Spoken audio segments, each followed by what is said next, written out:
how to making these little tinder. You're going to need is a pencil sharpener and a little stick like this. All you got to do. And if you wanted to do this really fast, just put your stick into a drill. Makes really fine shavings. Works amazing.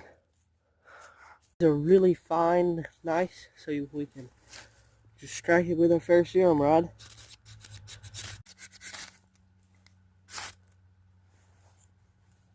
There we go.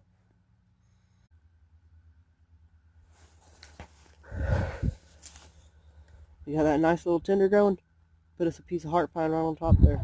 And we'll light it with a match. This works good as well.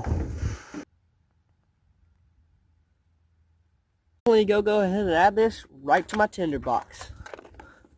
Like and subscribe for more, y'all.